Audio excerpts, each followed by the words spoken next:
Hello everybody, welcome to another video. We start this one off with that roundabout again, and we're looking over there. You see that big truck there? Someone's going to overtake that truck and turn left right in front of it. There he is, the little superhero with his lycra gear on. That's not very smart, considering the truck is going straight on. What a stupid, dangerous manoeuvre that was. And we're staying on this roundabout. As you can see, there's quite a lot of traffic here. I'm turning right, so I have priority to the traffic that's approaching from my left. Yeah, that's the way it's supposed to work, isn't it? Unless, of course, you drive an Audi. Yeah, they haven't got the memo yet.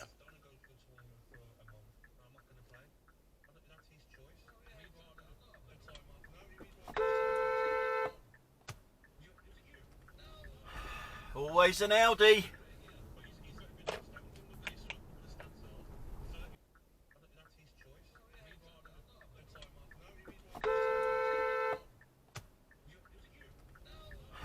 Always an Audi.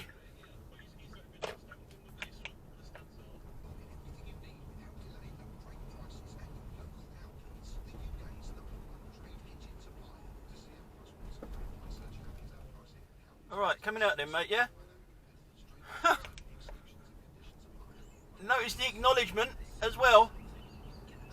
Scumbag of a taxi driver. And I'll just show you that from the rear camera. There was no obstructions to why he couldn't see me coming. Alright, coming out then, mate, yeah? Notice the acknowledgement as well. Scumbag of a taxi driver. Now this one, nice day for a walk in the road. Yes, there is a pavement closed on the left hand side, but the one on the right hand side is perfectly fine. Why not use that to cross the road up here at the lights as well, instead of walking down the middle of the road?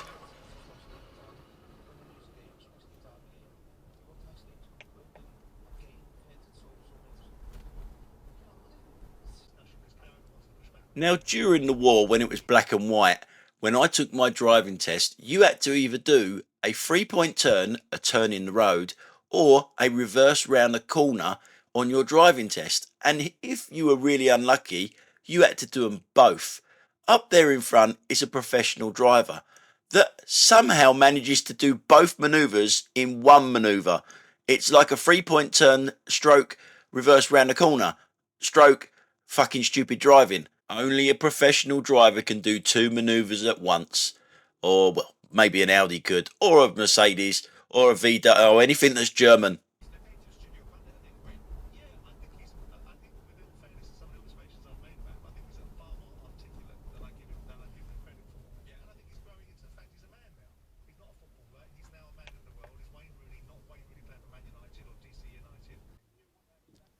Now in this clip, you'll notice that bus to the left hand side. It cannot get into the bus stop properly. And it's not until we go past the bus that we actually realise what it is. Oh, young man! Oh, come on, ladies. You've got a crossing right there. Oh, come on, ladies. You've got a crossing right there. Now, a lot of people misunderstand me about things like this. We all cross where we're not supposed to cross, but not in front of a bus. Just a little petrol head moment for you coming straight towards us.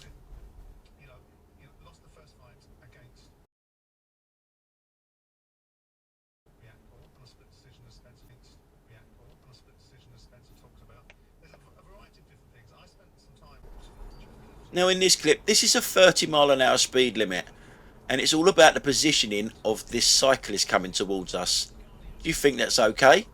You've got to give him 1.5 metres. You ain't giving him 1.5 metres, and not when he cycles right out in the middle of the road, you're not. You'll get to hear what I think about this, what I said live. And I'm sticking with that because look how empty the road is. No one can overtake him. It's done totally on purpose, selfish git. And it's not just them that are impatient and selfish. It's van drivers as well. Look at this road here.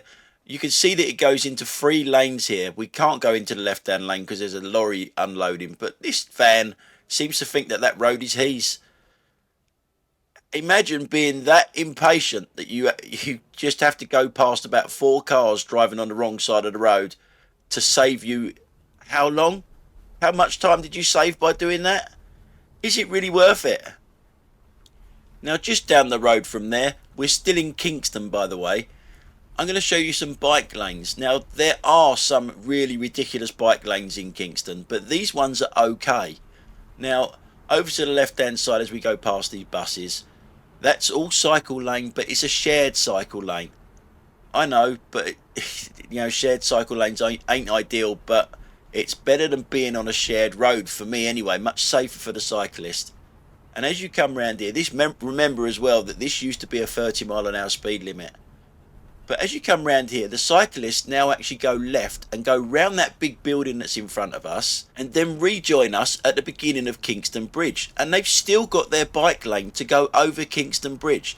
So it's nice and safe away from the cars. And it's a decent bike lane. But some people would prefer to just wait in the traffic or wait for the traffic to stop. Like this idiot here. Why would you wait there, waiting to go, when you've got a perfectly good cycle lane to your left hand side there that gets you over the bridge and then you cross at the other side on a cycle lane again? Crazy. Now in this clip we're just about to come on to the good old M25, and the car we're looking at is this one here, the one in the outside lane. It stays in the outside lane throughout the whole clip, which it is overtaking, but I don't know, it just seems a bit weird that it's overtaking everything from the outside lane. And notice the big P on the back of it? Yeah, apparently there's a new driver that has only just passed its test and it's driving like that, completely in the outside lane. People would probably say it is overtaking, but it just looks a bit weird to me. I don't know, it just don't look right that someone's in the outside lane the whole journey. That ain't moving over. So we're on the good old M25 for this one. We're looking at this car to the left hand side of me as we're looking at it. I don't know why it needed to get there so sharply. I thought it was going to go off on that slip road there, but it didn't. But we are still looking at that car and the way it behaves in a minute. We're waiting for this van to go past us because when we go to the front camera in a second, there's a slip road coming on.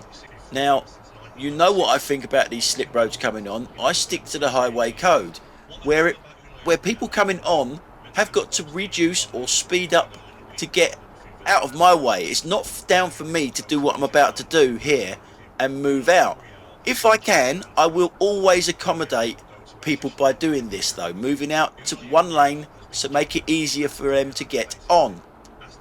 There's a reason why I don't do it. It's because of people like this car to my right hand side now that's gonna just undertake me. That's not why I moved out. And the other thing is, when you do move out, you get accused of being a lane hogger.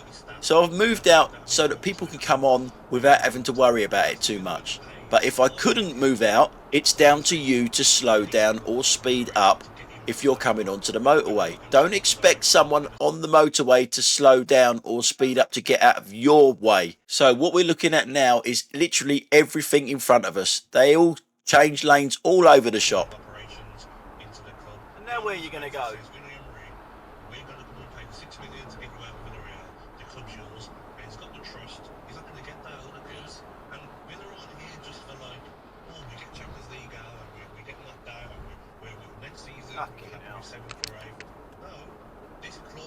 Is this fucking musical chairs or something? So now we're looking at this lorry here. See the van next to him in the middle lane? And it continues. It left him very little braking distance there, and because he's got too close to the vehicle in front, he's on the brakes all the time now. And now the van wants to get out of his way. So he's made him move out, and the lorry is still on the brakes. That's how stupid and close he was to both vehicles there. So we're still on the good old M25, and if you don't know what the M25 is, it's the motorway that goes all the way around London, a complete circle round London, and it's always this busy pretty much most of the time, and worse. We're looking at this car here that has 3 lane changes in a minute. None of them are great. First one he's going to do in a second, right in front of this lorry. He speeds up, but he's got too close to the car in front of him, so he has to slow down right in front of a bloody great big lorry behind you. Not the smartest thing to do in the world, is it? Now his next victim is the DHL van right in front of us. Makes the DHL van brake quite hard there, really. The camera doesn't do that justice. So when you've done two really bad lane changes there, you might as well go for the hat trick. Now there's a professional driver to my right hand side there that's left quite a nice gap in front of it, braking distance wise, like I have to the van in front of me. So it could wait to go into there, but no, look at it. You know its driving style, it's got to get out. Got to get out to that outside lane, doesn't care about the gaps. We're still on the good old M25. As you can see to the right hand side as we're looking at it, there's a slip road. It's the A3 slip road, which is like this because there's roadworks on it. Now your job is to guess which vehicle wants that slip road that isn't in the slip road already. I'll keep quiet now, just have a little guess of which one you think it's going to be.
I bet you all thought it was going to be the Audi. Not always an Audi.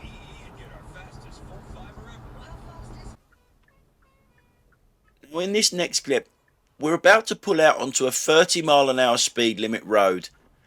Look at that bully boy lorry driver there.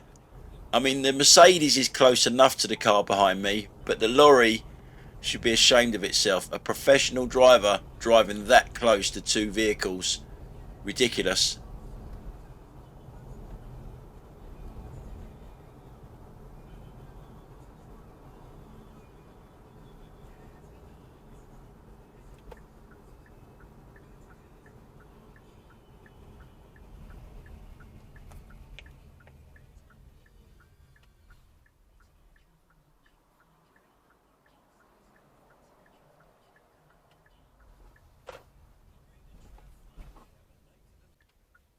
Now in this clip we come to a clueless woman.